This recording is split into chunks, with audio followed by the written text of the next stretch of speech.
പിതാവിൻ്റെയും പുത്രൻ്റെയും പരിശുദ്ധാത്മാവിൻ്റെയും നാമത്തിൽ ആമേൻ.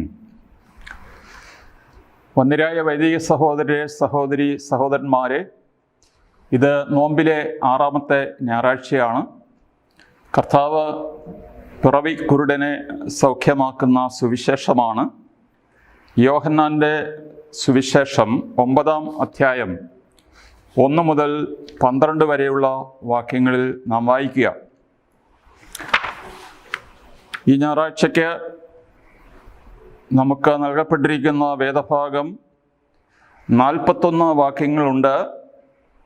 അത് ചുരുക്കി 12 വാക്യങ്ങൾ മാത്രമേ ഇവിടെ വായിക്കുന്നുള്ളൂ.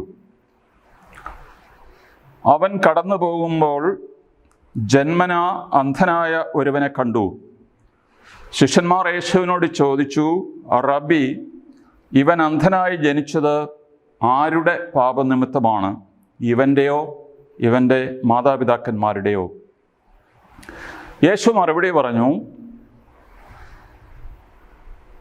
ഇവൻ്റെയോ ഇവൻ്റെ മാതാപിതാക്കന്മാരുടെയോ പാപനിമിത്തമല്ല, പ്രത്യുത ദൈവത്തിൻ്റെ പ്രവർത്തികൾ ഇവനിൽ പ്രകടമാകേണ്ടതിനാണ്. എന്നെ അയച്ചവൻ്റെ പ്രവർത്തികൾ പകലായിരിക്കുവോളം നാം ചെയ്യേണ്ടിയിരിക്കുന്നു. ആർക്കും ജോലി ചെയ്യാൻ സാധിക്കാത്ത രാത്രി വരുന്നു. ലോകത്തിലായിരിക്കുമ്പോൾ ഞാൻ ലോകത്തിൻ്റെ പ്രകാശമാണ്. ഇത് പറഞ്ഞിട്ട് അവൻ നിലത്ത് തുപ്പി തുപ്പൽ കൊണ്ട് ചെളിയുണ്ടാക്കി അവൻ്റെ കണ്ണുകളിൽ പൂശിയിട്ട് അവനോട് പറഞ്ഞു, നീ പോയി സീലോഹ, അയക്കപ്പെട്ടവനെന്നർത്ഥം, കുളത്തിൽ കഴുകുക. അവൻ പോയി കഴുകി കാഴ്ചയുള്ളവനായി തിരിച്ചു വന്നു.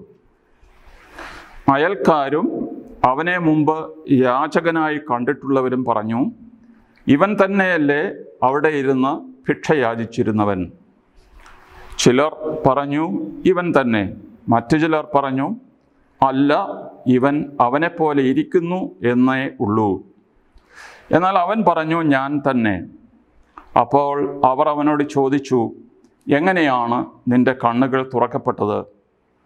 അവൻ പറഞ്ഞു, യേശു എന്നു പേരുള്ള ഒരു മനുഷ്യൻ ചെളിയുണ്ടാക്കി എൻ്റെ കണ്ണുകളിൽ പുരട്ടി സീലോഹായിൽ പോയി കഴുകുക എന്ന് പറഞ്ഞു. ഞാൻ പോയി കഴുകി, എനിക്ക് കാഴ്ച ലഭിച്ചു. എന്നിട്ട് അവൻ എവിടെ എന്നവർ ചോദിച്ചു. എനിക്കറിഞ്ഞുകൂടാ എന്നവൻ മറുപടി പറഞ്ഞു. ദൈവമേ, സ്തുതിക്ക് യോഗ്യമാകുന്നു. ബാറയ്ക്കുമോ. സന്തോഷത്തിൻ്റെ സദ്വാർത്തയിലെ 22-ാം എപ്പിസോഡിലേക്ക് നിങ്ങളെ സ്വാഗതം ചെയ്യുന്നു. നമുക്കറിയാം, യോഹന്നാൻ്റെ സുവിശേഷത്തിൽ പ്രകാശം, അതിന് എതിര് അന്ധകാരം. ഈ പ്രകാശം അന്ധകാരം എന്ന പ്രമേയം യോഹന്നാൻ്റെ സുവിശേഷത്തിൽ ആദ്യാവസാനം കാണുന്ന ഒരു സംഗതി ഉണ്ടായിരുന്നു. ഉദാഹരണമായിട്ട് യോഹന്നാൻ്റെ 1-ാം അധ്യായം 4 മുതൽ 5 വരെയുള്ള വാക്യങ്ങളിൽ ഇങ്ങനെ വായിക്കുന്നു, അവനിൽ ജീവൻ ഉണ്ടായിരുന്നു, ആ ജീവൻ മനുഷ്യരുടെ വെളിച്ചമായിരുന്നു. ആ വെളിച്ചം ഇരുളിൽ പ്രകാശിക്കുന്നു, അതിനെ കീഴടക്കുവാൻ ഇരുളിന് കഴിഞ്ഞില്ല. അപ്പോൾ യോഹന്നാൻ്റെ സുവിശേഷത്തിൻ്റെ പ്രാരംഭത്തിൽ തന്നെ, പ്രോലോഗിൽ തന്നെ ഈ പ്രമേയം എടുത്ത് അവതരിപ്പിക്കുകയാണ്. പ്രകാശം, അന്ധകാരം.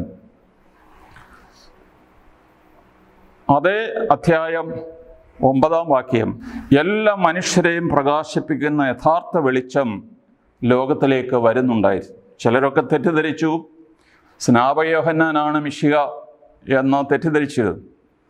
എന്നാൽ ഇവിടെ അത് തിരുത്തൽ വന്നു. അവൻ പ്രകാശമായിരുന്നില്ല, എല്ലാ മനുഷ്യരെയും പ്രകാശിപ്പിക്കുന്ന യഥാർത്ഥ വെളിച്ചം ലോകത്തിലേക്ക് വരാനിരുന്നതേ ഉള്ളൂ. അത് യേശുവിനെക്കുറിച്ച് പറഞ്ഞതാണ്. യോഹന്നാൻ്റെ 3:19 അവിടെ വീണ്ടും പ്രകാശവും അന്ധകാരവും എന്നുള്ള പ്രമേയം അവതരിപ്പിക്കുകയാണ്. ഇതാണ് ശിക്ഷാവിധി. പ്രകാശം ലോകത്തിലേക്ക് വന്നിട്ടും മനുഷ്യർ പ്രകാശത്തേക്കാൾ അന്ധകാരത്തെ സ്നേഹിച്ചു. മനുഷ്യൻ അന്ധകാരത്തെ സ്നേഹിച്ചു പ്രകാശത്തേക്കാൾ എന്നതുകൊണ്ടാണ് അവർ ശിക്ഷയ്ക്ക് വിധിക്കപ്പെട്ടിരിക്കുന്നത്. യോഹന്നാൻ്റെ 8:12 വീണ്ടും, ഞാൻ ലോകത്തിൻ്റെ പ്രകാശമാണ്. എന്നെ അനുഗമിക്കുന്നവൻ ഒരിക്കലും അന്ധകാരത്തിൽ നടക്കുന്നില്ല, അവന് ജീവൻ്റെ പ്രകാശമുണ്ടായിരിക്കും. പ്രിയപ്പെട്ടവരെ, നമ്മൾ മനസ്സിലാക്കേണ്ടത് യേശു യോഹന്നാൻ്റെ 8:12 ഈ വാക്യം, ഞാൻ ലോകത്തിൻ്റെ പ്രകാശമാണ് എന്നുള്ള അവകാശവാദം പറയുന്നത് കൂടാര തിരുനാൾ ദിവസമാണ്. ഒരു ദിവസമല്ല, 8 ദിവസമായിരുന്നു പെരുന്നാൾ. ആ 8 ദിവസവും ജെറുസലേമിലെ എല്ലാ ഭവനങ്ങളുടെയും ടെറസിൽ, ബാൽക്കണിയിൽ ദീപങ്ങൾ, പന്തങ്ങൾ തെളിച്ചിരുന്നു രാത്രിയിൽ. അത് പ്രകാശത്തിൻ്റെ ഒരു പെരുന്നാളായിരുന്നു. ഈ പ്രകാശത്തിൻ്റെ പെരുന്നാൾ ദിവസങ്ങളിലാണ് യേശു ഈ വലിയ അവകാശവാദം ഉന്നയിക്കുന്നത്. ഞാൻ ലോകത്തിൻ്റെ പ്രകാശമാണ്, എന്നെ അനുഗമിക്കുന്നവൻ ഒരിക്കലും അന്ധകാരത്തിൽ നടക്കുന്നില്ല, അവന് ജീവൻ്റെ പ്രകാശമുണ്ടായിരിക്കും എന്നുള്ള പ്രസ്താവന. രണ്ടാമത്തെ നമ്മുടെ പോയിന്റ് സഹനത്തിൻ്റെ ദൈവശാസ്ത്രമാണ്. ശിഷ്യന്മാർ ചോദിച്ചു, ഇവൻ അന്ധനായി ജനിച്ചത് ആരുടെ കുറ്റം കൊണ്ടാണ്? ഇവൻ്റെയോ ഇവൻ്റെ മാതാപിതാക്കന്മാരുടെയോ? എന്താണ് ശിഷ്യന്മാരെ അങ്ങനൊരു ചോദ്യം ചോദിക്കാനായിട്ട് പ്രേരിപ്പിച്ചത്? ശിഷ്യന്മാർക്ക് തെറ്റിയോ? ഒരിക്കലുമില്ല. കാരണം ഒരു കാലത്ത് അങ്ങനെ ഒരു തെറ്റിദ്ധാരണ യഹൂദ സമൂഹത്തിൽ ഉണ്ടായിരുന്നു. അതിന് ന്യായമായിട്ട് ബൈബിൾ വാക്യങ്ങൾ അവർക്ക് ഉച്ചരിക്കാനും പറ്റി. ഉദാഹരണമായിട്ട് വെറുതെ ഓർത്തിരിക്കുക, ആദാമിൻ്റെയും ഹവ്വായുടെയും പാപത്തിന് ശേഷമാണല്ലോ മനുഷ്യകുലത്തിൽ സഹനവും മരണവും ഉണ്ടായത്. അവിടെ ഒരു ഇമ്മീഡിയറ്റ് റിലേഷൻ നമ്മൾ കാണുകയാണ്. അതുപോലെ 10 കൽപ്പനകൾ ദൈവം നൽകുമ്പോൾ പുറപ്പാട് പുസ്തകം 20-ാം അധ്യായം 5-ാം വാക്യത്തിൽ നാം വായിക്കുന്നു, എന്തെന്നാൽ നിങ്ങളുടെ ദൈവമായ കർത്താവ് അസഹിഷ്ണുവായ ദൈവമാണ്. എന്നെ വെറുക്കുന്ന പിതാക്കന്മാരുടെ കുറ്റങ്ങൾക്ക് അവരുടെ മക്കളെ 3-4 തലമുറ വരെ ഞാൻ ശിക്ഷിക്കും. എന്നാൽ ഹെസക്കിയേലിൻ്റെ പുസ്തകത്തിൽ നാം വായിക്കുന്നുണ്ട്, നിങ്ങളുടെ ഇടയിൽ ഇങ്ങനെ ഒരു പറച്ചിലുണ്ട്. എന്താണ്? പിതാക്കന്മാർ പച്ച മുന്തിരിങ്ങ കഴിച്ചു, മക്കളുടെ പല്ല് പുളിച്ചു എന്ന ഒരു വാക്യം നിങ്ങൾ കേട്ടിട്ടുണ്ട്. എന്നാൽ അത് തിരുത്തേണ്ട കാലമായി. ഓരോരുത്തരും അവരവരുടെ കുറ്റങ്ങൾക്ക് വേണ്ടി മാത്രമാണ് ശിക്ഷിക്കപ്പെടുക എന്ന് ഒരു തിരുത്തൽ ഹെസക്കിയേലിൻ്റെ പുസ്തകത്തിൽ 18-ാം അധ്യായത്തിൽ നാം കാണുന്നുണ്ട്. നിയമാവർത്തന പുസ്തകം 28-ാം അധ്യായം മുഴുവൻ ദൈവത്തിൻ്റെ കൽപ്പനകൾ അനുസരിക്കുന്നവർക്ക് ലഭിക്കുന്ന അനുഗ്രഹങ്ങളും അത് ലംഘിക്കുന്നവർക്ക് കിട്ടുന്ന ശിക്ഷകളുമാണ്. ഈ ശിക്ഷകൾ നിരവധിയായ രൂപങ്ങളിലാണ് പ്രത്യക്ഷപ്പെടുക. ശിക്ഷ, ശാപം എന്നിവ പട്ടണം, കൃഷിസ്ഥലം, അറപ്പുര, തൊഴുത്തിൽ, കുടുംബത്ത്, കൊട്ടയിലും ചട്ടിയിലും എല്ലാം ഈ ശാപത്തിൻ്റെ ഫലം കാണും എന്നൊക്കെ ഉള്ള വിശ്വാസം ഉണ്ടായിരുന്നു. എന്നാൽ നാം ചോദിക്കുകയാണ്, ജോബിൻ്റെ പുസ്തകത്തിൽ ജോബിനെക്കുറിച്ച് എന്താണ് പറഞ്ഞിരിക്കുന്നത്? ആരംഭത്തിൽ തന്നെ പറഞ്ഞിരിക്കുന്നു, he was blameless and upright. Job കുറ്റമറ്റവനും നീതിമാനുമായിരുന്നു. അവൻ ദൈവത്തെ ഭയന്നു, തിന്മയിൽ നിന്ന് അകന്ന് ജീവിച്ചു. ഇത് പഴയ നിയമത്തിലെ വിസ്ഡം ലിറ്ററേച്ചറിലെ ഒരു മാക്സിം ആയിരുന്നു, ഷൻ ഈവിൾ ആൻഡ് ഡു ഗുഡ്. തിന്മയിൽ നിന്ന് അകന്നു നിൽക്കുക, നന്മ ചെയ്യുക. ഈ ഒരു മാക്സിം അല്ലെങ്കിൽ ഈ മോട്ടോ നമ്മൾ എടുക്കുകയാണെങ്കിൽ, job was A perfect person.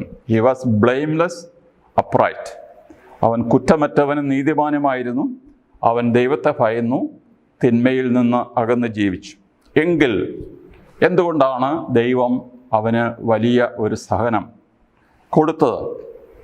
അവൻ്റെ കൂട്ടുകാർ എലിഫാസ്, ബിൽദാദ്, സോഫാർ എന്നിവർ അവനെ ആശ്വസിപ്പിക്കാൻ എന്നുള്ള രൂപത്തിൽ വരികയും യഥാർത്ഥത്തിൽ അവനെ ആശ്വസിപ്പിക്കുകയല്ല, മുറിവിൽ ഉപ്പൊഴിക്കുന്നത് പോലെയുള്ള പ്രയോജനമാണ് ഈ കൂട്ടുകാർ അടുത്ത് വന്നപ്പോൾ അവന് ലഭിച്ചത്. അവർ 3 പേരും കൂടി അവനെ കുറ്റപ്പെടുത്തി. ദൈവം ഒരിക്കലും ഒരാളെ അകാരണമായി ശിക്ഷിക്കാറില്ല. നീ ഒരു പാപിയാണ്, നീ ദൈവത്തിൻ്റെ മുമ്പിൽ പാപം ഏറ്റു പറയുക, മനസ്തപിക്കുക, തിരിച്ചു വരിക, എങ്കിൽ നിനക്ക് സഹനത്തിൽ നിന്ന് മോചനം കിട്ടും. ജോബ് ഒരിക്കലും അത് സമ്മതിച്ചില്ല.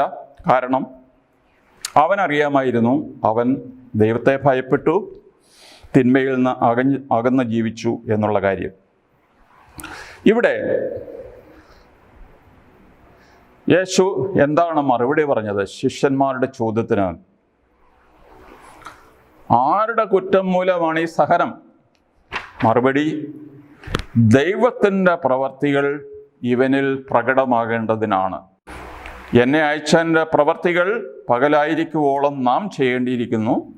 ലോകത്തിലായിരിക്കുമ്പോൾ ഞാൻ ലോകത്തിൻ്റെ പ്രകാശമാണ്. വാക്യം 5. യേശു എങ്ങനെയാണ് പുതിയ നിയമത്തിൽ ഈ പഴയ നിയമ വിശ്വാസം തിരുത്തുന്നത് എന്നാണ് നാം പ്രത്യേകം നോട്ട് ചെയ്യേണ്ടത്. ദൈവത്തിൻ്റെ പ്രവർത്തികൾ ഇവനിൽ പ്രകടമാകേണ്ടതിനാണ് ഈ പ്രത്യേകമായ രോഗം സഹനം. യോഹന്നാൻ്റെ സുവിശേഷത്തിൽ തന്നെ നിൽക്കുമ്പോൾ യേശു ലാസറിനെ ഉയർപ്പിക്കുന്ന സന്ദർഭത്തിൽ അതിനു മുമ്പായി യേശു മനഃപൂർവ്വം ലാസർ മരിച്ചു എന്ന് കേട്ടിട്ടും പോകാതെ 2 ദിവസം കൂടി പേറിയ, അതായത് ജോർദാൻ്റെ മറുകരയിൽ തങ്ങി അതിനുശേഷമാണ് 4-ാം ദിവസം, എൻ്റെ മരണത്തിൻ്റെ 4-ാം ദിവസമാണ് യേശു ബഥാനിയയിലെത്തുന്നത്. യേശു ശിഷ്യന്മാരെ വിളിച്ചുകൊണ്ട് പോകുന്നതിന് മുമ്പ് അവരോട് പറഞ്ഞില്ല ലാസർ മരിച്ചെന്ന്. ലാസർ രോഗമാണ് എന്ന് മാത്രമേ അറിയുണ്ടായിരുന്നു. അപ്പോൾ യേശു ശിഷ്യന്മാരോട് പറഞ്ഞു, ഈ രോഗം മരണത്തിൽ അവസാനിക്കാനുള്ളതല്ല, പ്രത്യുത ദൈവത്തിൻ്റെ മഹത്വത്തിനും അതുവഴി മനുഷ്യപുത്രൻ മഹത്വം പ്രാപിക്കുന്നതിനും വേണ്ടിയാണ്. യോഹന്നാൻ 11:4. ഈ രോഗം മരണത്തിൽ അവസാനിക്കാനുള്ളതല്ല, പ്രത്യുത ദൈവത്തിൻ്റെ മഹത്വത്തിനും അതുവഴി മനുഷ്യപുത്രൻ മഹത്വം പ്രാപിക്കുവാനും വേണ്ടിയിട്ടാണ്.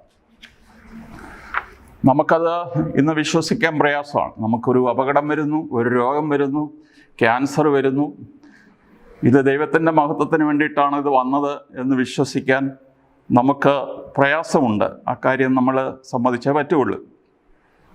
എന്നാൽ യേശു എങ്ങനെയാണ് ഈ ഹാൻഡിക്യാപ്പിലൂടെ ഈ വികലാംഗനെ തൻ്റെ ശിഷ്യനാക്കി മാറ്റിയെടുത്തത് എന്ന് നാം മനസ്സിലാക്കുമ്പോൾ മാത്രമേ എങ്ങനെയാണ് അത് ദൈവമഹത്വത്തിന് ഉപകരിച്ചു എന്നുള്ളത് നാം മനസ്സിലാക്കും.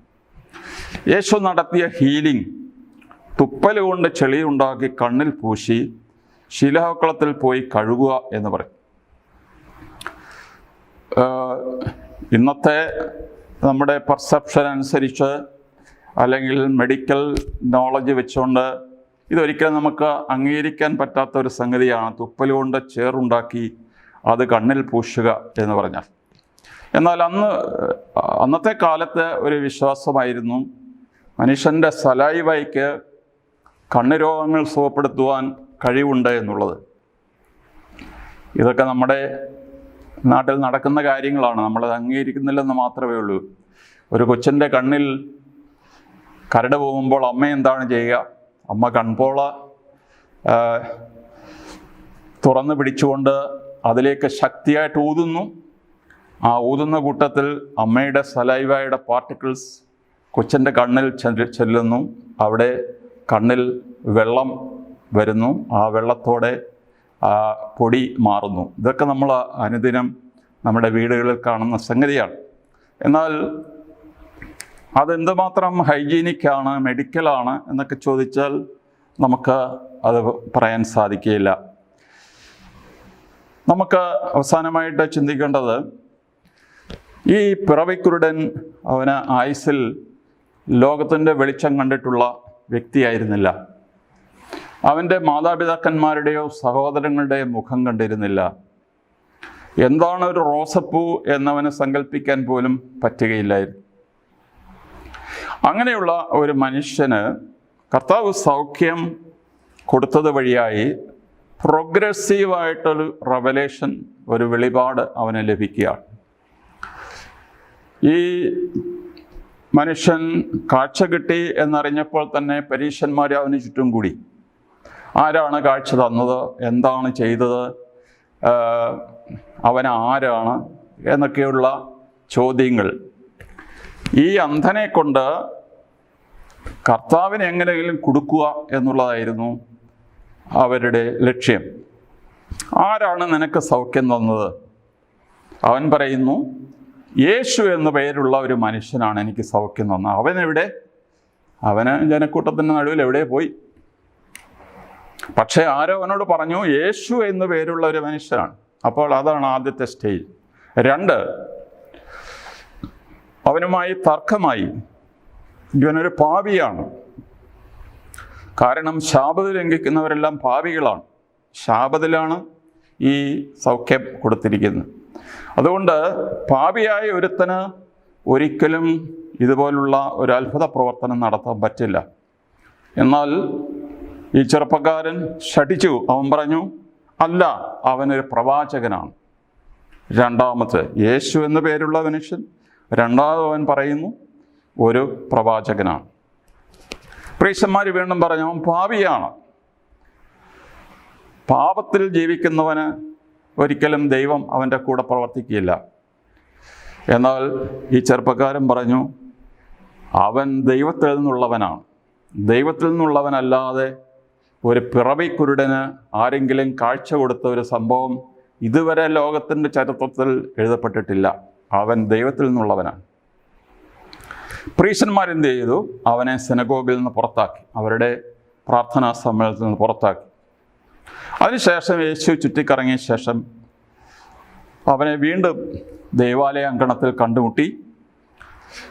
എന്നിട്ട് അവനോടൊരു ചോദ്യം, മനുഷ്യപുത്രനിൽ നീ വിശ്വസിക്കുന്നുവോ? നമ്മൾ മനസ്സിലാക്കേണ്ടത്, ഈ മനുഷ്യപുത്രൻ എന്നുള്ള പ്രയോഗം മിശിഹ അല്ലെങ്കിൽ രക്ഷകൻ എന്നുള്ളതിൻ്റെ ഒരു പര്യായമായി. അതിനാൽ യേശു അവനോട് ചോദിക്കുന്നു, മനുഷ്യപുത്രനിൽ നീ വിശ്വസിക്കുന്നുവോ? അതായത് ഞാൻ വരാനിരിക്കുന്ന മിശിഹായാണെന്ന് നീ വിശ്വസിക്കുന്നുവോ? അപ്പോൾ ഈ ചെറുപ്പക്കാരൻ പറയുന്നു, ഞാൻ വിശ്വസിക്കുന്നു. അതിനുശേഷം അവൻ എന്താണ് ചെയ്തത്? കർത്താവിനെ പ്രണമിച്ചു. എന്ന് പറഞ്ഞാൽ മുട്ടുകുത്തി കുമ്പിട്ട് അവൻ്റെ തല താഴെ അല്ലെങ്കിൽ തറയിൽ തൊടുന്നതിനാണ് പ്രണമിക്കുക എന്ന് പറയുന്നത്. അവൻ സാഷ്ടാംഗ പ്രണാമം നടത്തി എന്ന് പറയുമ്പോൾ യേശുവിനെ ദൈവമായി അവൻ ആരാധിച്ചു. അപ്പോൾ ഈ അന്ധൻ്റെ അറിവും തിരിച്ചറിവും തമ്മിൽ വ്യത്യാസമുണ്ട്. അറിവ് എന്ന് പറയുന്നത്, നമുക്ക് ഇപ്പോൾ ഇൻ്റർനെറ്റിൽ നിന്ന് എന്തുമാത്രം അറിവുകൾ നമുക്ക് ശേഖരിക്കാം, അത് അറിവാണ്. തിരിച്ചറിവ് എന്ന് പറയുന്നത് ഉൾക്കാഴ്ചയാണ്, ഒരുവൻ്റെ ഉള്ളിൽ നിന്ന് വരുന്നതാണ്. അതിനാൽ യേശു എന്നു പേരുള്ള മനുഷ്യൻ, രണ്ടാമതവൻ പറഞ്ഞു അവനൊരു പ്രവാചകനാണ്. മൂന്നാമതവൻ പറഞ്ഞു അവൻ ദൈവത്തിൽ നിന്നുള്ളവനാണ്. നാലാമത് അവൻ പറഞ്ഞു, നീ വരാനിരിക്കുന്ന മിശിഹായാണ് രക്ഷകൻ എന്ന് ഞാൻ വിശ്വസിക്കുന്നു. അതിൻ്റെ ഏറ്റവും അവസാനം സാഷ്ടാംഗ പ്രണാമം ചെയ്ത് കർത്താവിനെ ആരാധിച്ചു. അതോടെ അവൻ്റെ വിശ്വാസം പൂർത്തിയായി. ഇത് നാം മനസ്സിലാക്കുമ്പോഴാണ് ഇവൻ പിറവിക്കുരുടനായി ജനിച്ചത് ദൈവമഹത്വത്തിന് വേണ്ടിയിട്ടുള്ള ആണ് എന്ന് യേശു പറഞ്ഞതിൻ്റെ അർത്ഥം നമുക്ക് മനസ്സിലാവുക. അതിനുശേഷം യേശു പറഞ്ഞു, കാഴ്ചയില്ലാത്തവർ കാണുന്നു, കാഴ്ചയുള്ളവർ അന്ധരായിത്തീരും. അപ്പോൾ ഈ കണ്ണ് രണ്ടും തുറന്നിരിക്കുന്നത് കൊണ്ട് എല്ലാവർക്കും ഉൾക്കാഴ്ച വേണമെന്നില്ല. കാഴ്ചയില്ലാത്തവർ കാണുന്നു, കാഴ്ചയുള്ളവർ അന്ധരായിട്ട് തീരും. കർത്താവ് ഈ ലോകത്തിൽ വന്നതിൻ്റെ ഒരു പ്രധാനപ്പെട്ട ഉദ്ദേശം, അനേക ഉദ്ദേശങ്ങളുണ്ട്, എങ്കിലും യെശയ്യാ 42:7 നാം ഇങ്ങനെ വായിക്കുന്നു, അന്ധർക്ക് കാഴ്ച നൽകുന്നതിനും തടവുകാരെ കാരാഗൃഹത്തിൽ നിന്നും അന്ധകാരത്തിലിരിക്കുന്നവരെ ഇരുട്ടറയിൽ നിന്നും മോചിപ്പിക്കുന്നതിന് വേണ്ടി ഞാൻ നിന്നെ ജനത്തിന് ഉടമ്പടിയും ജനതകൾക്ക് പ്രകാശവുമായി നൽകിയിരിക്കുന്നു. ജനത്തിന് ഉടമ്പടിയും ജനതകൾക്ക് പ്രകാശവുമായി നൽകിയിരിക്കുന്നു. രണ്ടാം വത്തിക്കാൻ സുനഹദോസിൻ്റെ ഏറ്റവും വലിയ പ്രമാണരേഖ, സഭയെക്കുറിച്ചുള്ള പ്രമാണരേഖ ഈ വാക്യത്തിൽ അടിസ്ഥാനപ്പെടുത്തിയിരിക്കുന്നു. Lumen Gentium, light of the nations. അതാണ് ഇവിടെ പറഞ്ഞിരിക്കുന്ന യേശയ്യ 42:7. യേശുവിൻ്റെ വരവിൻ്റെ പ്രധാനപ്പെട്ട ഉദ്ദേശം മനുഷ്യരുടെ കണ്ണു തുറക്കുക എന്നുള്ളത്. അത് ഈ ഫിസിക്കൽ ബ്ലൈൻഡ്നെസ് എന്നതിനേക്കാൾ സ്പിരിച്വൽ ബ്ലൈൻഡ്നെസ് മാറ്റുക എന്നാണ് നമ്മൾ മനസ്സിലാക്കേണ്ടത്. സ്നാപക യോഹന്നാൻ തന്നെ കാരാഗൃഹത്തിലായിരുന്നപ്പോൾ അദ്ദേഹത്തിന് സംശയമുണ്ടായി. വാസ്തവത്തിൽ ഈ നസ്രത്തിൽ നിന്നുള്ള യേശു എന്ന മരപ്പണിക്കാരൻ ആണോ ദൈവം അയച്ച രക്ഷകൻ? ശിഷ്യന്മാരെ അയച്ചു, നീ തന്നെയാണോ അതോ ഇനിയും വേറൊരാൾ വരാനുണ്ടോ? അപ്പോൾ യേശു എന്താണ് മറുപടി പറഞ്ഞത്? Go and report to John. Go and report. എന്താണ് റിപ്പോർട്ട് ചെയ്യാനുള്ളത്? കുരുടർ കാണുന്നു, മുടന്തർ നടക്കുന്നു, കുഷ്ഠരോഗികൾ സൗഖ്യം പ്രാപിക്കുന്നു, മരിച്ചവർ ഉയർത്തെഴുന്നേൽക്കുന്നു. ഇത് നിങ്ങൾ അനുദിനം കണ്ടുകൊണ്ടിരിക്കുകയാണ്. Go and report. എന്നിൽ ഇടറാത്തവൻ ഭാഗ്യവൻ, എന്നിൽ ഉതപ്പില്ലാത്തവൻ ഭാഗ്യവൻ. അതിനാൽ യേശു താൻ മിശിഹായാണെന്ന് തെളിയിക്കാൻ വേണ്ടി പറഞ്ഞത് കുരുടർ കാണുന്നു, മുടന്തർ നടക്കുന്നു, കുഷ്ഠരോഗികൾ സുഖമാകുന്നു എന്നൊക്കെയുള്ള അത് തെളിവായിട്ടാണ് യേശു കൊടുത്തത്. നമ്മൾ സ്വയം നമ്മളോട് തന്നെ ചോദിക്കുക, എൻ്റെ കാഴ്ച ശരിയാണോ? ഞാനിവിടെ ഉദ്ദേശിക്കുന്നത് നമ്മുടെ സ്പിരിച്വൽ ഇൻസൈറ്റിൻ്റെ കാര്യമാണ്. നമുക്കറിയാം, സെൻറ്റ് അഗസ്റ്റിൻ, വിശുദ്ധ അഗസ്തീനോസ് ചെറുപ്പത്തിൽ ഒരു അധാർമികനായി ജീവിച്ച മനുഷ്യനാണ്. അത് അദ്ദേഹത്തിൻ്റെ കൺഫെഷൻസ്, അദ്ദേഹം ചെയ്തിട്ടുള്ള പാപങ്ങളെല്ലാം അദ്ദേഹം ഒരു പുസ്തക രൂപത്തിൽ എഴുതി പ്രസിദ്ധീകരിച്ചു. അപ്പോൾ അവനതൊന്നും മറച്ചു വെച്ചില്ല. ഞാൻ ഒരു കഠിന പാപിയായിരുന്നു, അധാർമികമായിട്ടുള്ള ബന്ധത്തിലേർപ്പെട്ടു, ഒരു കല്യാണം കഴിക്കാത്ത സ്ത്രീയിൽ നിന്നൊരു കൊച്ചുണ്ടായി, കൊച്ചു പിന്നീട് മരിച്ചു. അങ്ങനെയൊക്കെയുള്ള ചരിത്രമെല്ലാം ഉള്ള അഗസ്തീനോസ് പറഞ്ഞു, ജഡീക പാപങ്ങൾ ആത്മീയമായ അന്ധത സൃഷ്ടിക്കുന്നു. കാരണം നമ്മൾ ജഡീകമായ പാപങ്ങൾക്ക് അടിമയായി കഴിഞ്ഞാൽ പിന്നെ നമുക്ക് ആത്മീയമായ നമ്മുടെ ദർശനമെല്ലാം മങ്ങിപ്പോകും. അത് അദ്ദേഹത്തിൻ്റെ അനുഭവത്തിൽ നിന്നാണ് അദ്ദേഹം പറഞ്ഞത്. 2 ദിവസം മുമ്പ് പത്രത്തിൽ നമ്മൾ വായിച്ചു, ഒരു യുവതി, അവളുടെ പടമൊക്കെ കൊടുത്തിട്ടുണ്ട്. ആ യുവതിയുടെയും യുവതിയുടെ കൊച്ചിൻ്റെയും, അവർ രണ്ടുപേരും കൂടി മലബാർ എക്സ്പ്രസിൻ്റെ മുമ്പിൽ എടുത്തു ചാടി 2 പേരും ദാരുണമായി കൊല്ലപ്പെട്ടു. പിന്നീട് അതിൻ്റെ ചരിത്രം അന്വേഷിച്ചപ്പോൾ ഭർത്താവിനോടുള്ള വൈരാഗ്യം തീർക്കാൻ വേണ്ടിയിട്ടാണ് ഈ കൊലയ്ക്ക് ഒരാൾക്ക് വേണമെങ്കിൽ സ്വയം ആത്മഹത്യ ചെയ്യാം, പക്ഷെ ഒരു കൊച്ചിനെ കൂടി കൊല്ലുക എന്നൊക്കെ പറയുമ്പോൾ അത് ഒത്തിരി കടന്ന നടപടിയാണ്. അപ്പോൾ വേറൊരാളോട് വൈരാഗ്യം തീർക്കാൻ വേണ്ടി നമുക്ക് അന്ധതയുണ്ടാകും. 1 മിനിറ്റ് കൊണ്ട് ജീവൻ അവസാനിപ്പിക്കുക എന്ന് പറയുമ്പോൾ ബാക്കി നമ്മുടെ ജീവിതത്തിൻ്റെ വാല്യൂസ് എല്ലാം നമ്മൾ മറന്നുപോയി. അസൂയ കൊണ്ട് we can become blind. Depression.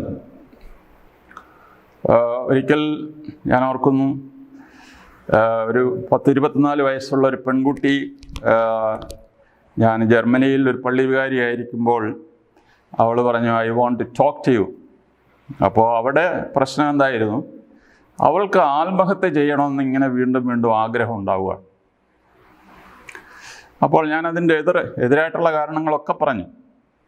അപ്പോൾ അവൾ ചോദിക്കുകയാണ്, എനിക്കറിയത്തില്ല, എനിക്ക് എൻ്റെ ബോധത്തിൽ പെട്ടെന്ന് ഇങ്ങനെ ഒരു ചിന്ത വരികയാണ്, death is the most beautiful thing in the world.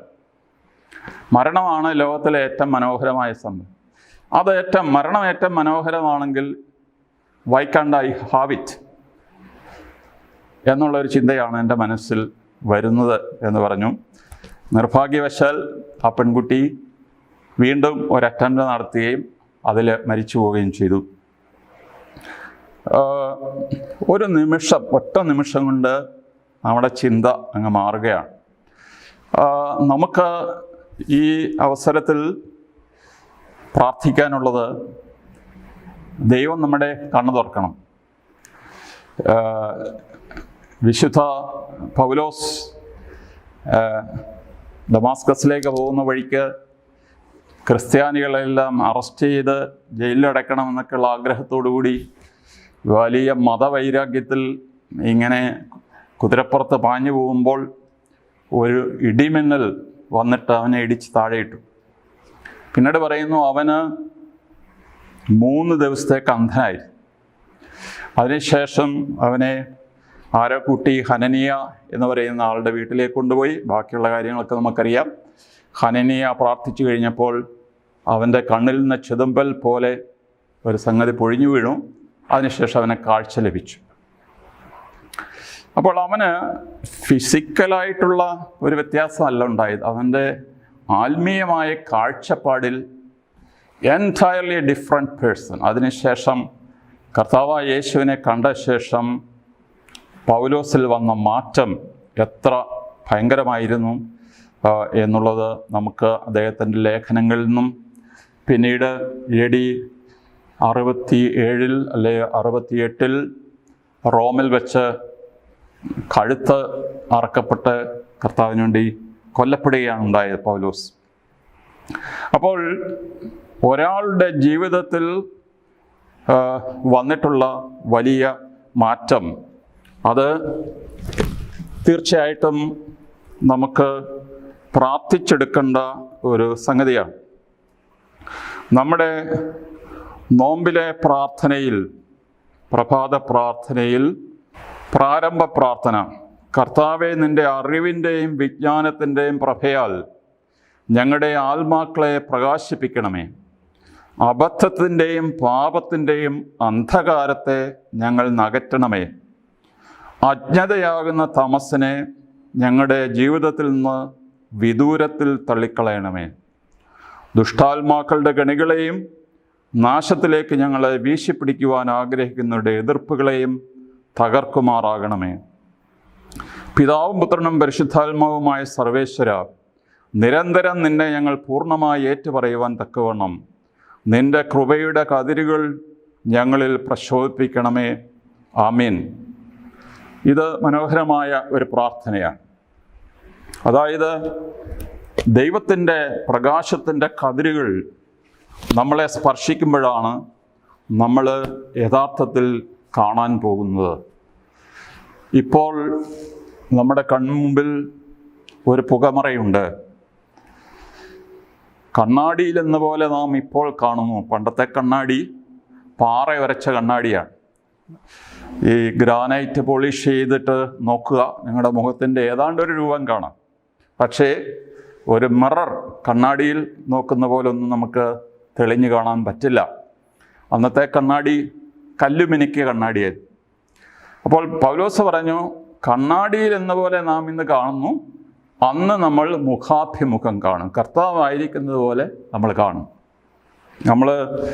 നമ്മുടെ എല്ലാവരുടെയും പ്രതീക്ഷ അതാണ്. ഒരു ദിവസം നമ്മൾ കർത്താവിനെ മുഖാഭിമുഖം കാണും എന്നുള്ളതാണ്. അതിനാൽ അന്ന് വരെ നമ്മൾ ഒരു പുകമറയിലാണ്. എങ്കിലും നമ്മൾ കൂടുതൽ പ്രാർത്ഥിച്ചെടുക്കേണ്ട ഒരു സംഗതിയാണ് ഈ കർത്താവിൽ നിന്നുള്ള പ്രകാശം. അതിനാൽ യേശു പിറവിക്കുരുടനെ സൗഖ്യമാക്കിയ ഞായറാഴ്ച ദിവസം നമ്മുടെ മനസ്സിനെ ബാധിച്ചിരിക്കുന്ന, നമ്മുടെ ആത്മാവിനെ ബാധിച്ചിരിക്കുന്ന ആത്മീയ തമസിൽ നിന്ന് നമ്മളെ സ്വതന്ത്രരാക്കണമെന്നും, ജീവിതം എന്തായിരിക്കുന്നു, ലോകം എന്തായിരിക്കുന്നു, കർത്താവ് എന്താണ്, സഭ എന്താണ് എന്നുള്ളതിനെക്കുറിച്ചുള്ള ശരിയായിട്ടുള്ള കാഴ്ചപ്പാടുകൾ നമുക്ക് ലഭിക്കാനായി പ്രാർത്ഥിക്കുകയും ചെയ്യാം. പിതാവിനും പുത്രനും പരിശുദ്ധാത്മാവിനും സ്തുതി, ആദ്യം മുതൽ എന്നേക്കും. ആമേൻ.